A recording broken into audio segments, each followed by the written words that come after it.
जय सिया राम दोस्तों। मरने के बाद हमारे शरीर के साथ क्या होता है ये तो आप सब जानते हैं, पर आखिर मरने के बाद हमारी सोल या फिर आत्मा का क्या होता होगा।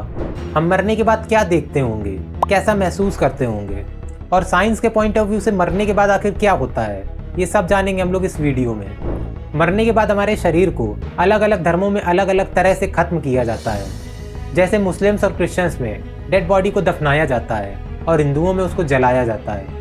पर मरने के बाद हमारी आत्मा या फिर हमारे कॉन्शियसनेस के साथ क्या होता होगा, इस सवाल का जवाब सभी धर्मों में एक ही है, और वो है कि मरने के बाद हमारी आत्मा या तो जन्नत जाती है, या तो जहन्नुम, या तो स्वर्ग जाती है, या तो नर्क में, या तो हेवन में जाती है, या फिर हेल में। अगर हम इसे ध्यान से सोचें तो आखिर इन सभी धर्मों में इस सवाल का जवाब एक जैसा कैसे हो सकता है। तो क्या ये जवाब सही है?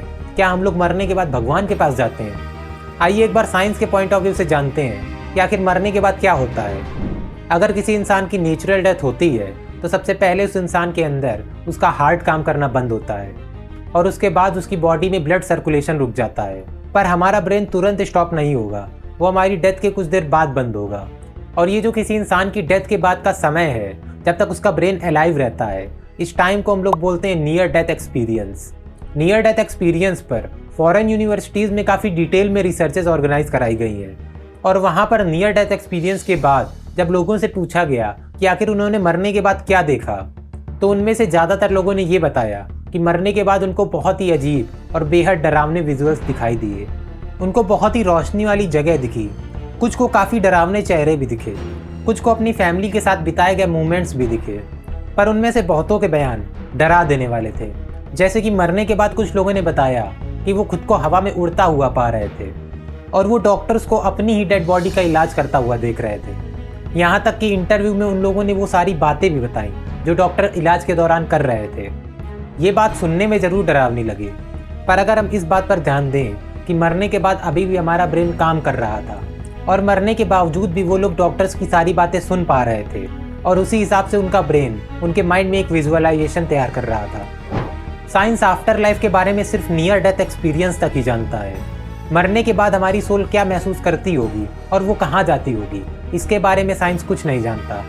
To be more specific, science तो सोल्स पर बिलीव ही नहीं करता। उसके मुताबिक तो सोल जैसी कोई चीज़ ही नहीं होती। पर मैं आपको आइंस्टाइन की रिलेटिविटी के बारे में ऐसा फिनोमिना बताऊंगा जिसको जानकर आपके होश उड़ जाएंगे। Time, the answer to every question and the question for every answer. एक बार मुझसे एक 11th स्टैंडर्ड के बच्चे ने पूछा कि क्या मैं आपसे एक क्वांटम मैकेनिक्स का क्वेश्चन पूछ सकता हूँ। मैंने बोला बिल्कुल पूछो। वो बोला कि मैंने नेट जियो चैनल पर यह देखा था कि इंसान कभी नहीं मरते, तो क्या मेरी दादी अभी भी जिंदा होंगी। मैंने तब इस पर थोड़ी देर तक सोचा और ये पता लगाया कि ये क्वेश्चन क्वांटम मैकेनिक्स से ज़्यादा आइंस्टाइन की स्पेशल थ्योरी ऑफ रिलेटिविटी से रिलेटेड है। वो लड़का एकदम सही बोल रहा था कि इस यूनिवर्स से कोई भी इंफॉर्मेशन डिलीट ही नहीं होती, और आखिर हम सब भी तो एक इंफॉर्मेशन ही हैं। अब मैं आपको जो बताने जा रहा हूँ उसको एकदम ध्यान से सुनना। मैं आपको इस कॉन्सेप्ट को एकदम सिंपल लैंग्वेज में बताऊंगा। What is the reality of time. Einstein के पहले तक हम टाइम को यूनिवर्सल मानते थे, यानी अगर मैं प्रेजेंट की बात करता तो मेरा, आपका और सभी का प्रेजेंट सेम होता।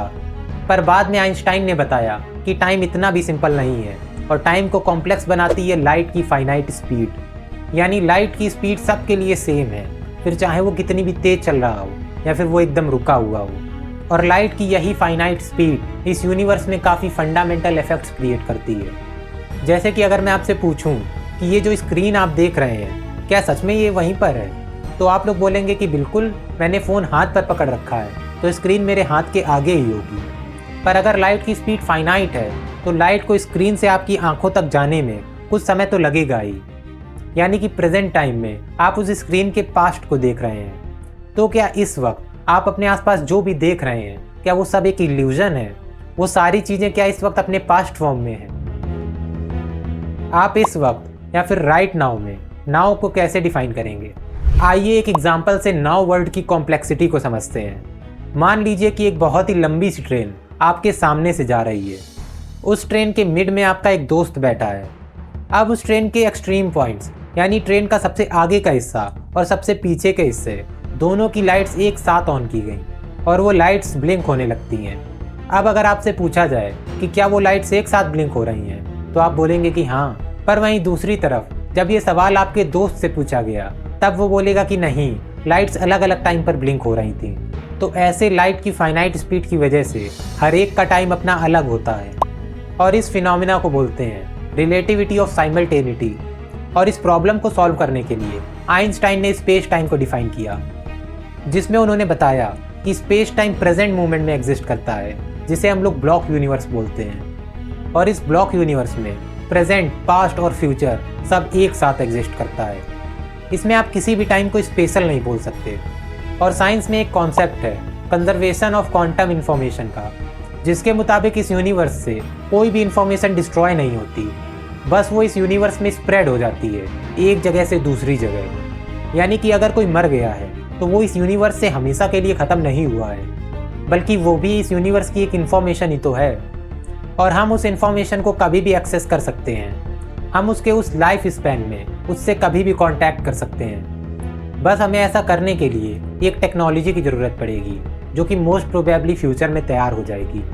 तो मैं लास्ट में इतना ही कहूँगा कि अगर कोई इस यूनिवर्स में एग्जिस्ट करता है तो वो इस स्पेस टाइम में कहीं तो एग्जिस्ट करेगा ही, और शायद हम लोग फ्यूचर में उससे कांटेक्ट करने की टेक्नोलॉजी इन्वेंट कर लें। पर तब तक के लिए आप हमारे चैनल को सब्सक्राइब करिए और बेल आइकन दबा दीजिए ताकि अगला वीडियो आपको फटाक से नोटिफाई हो जाए।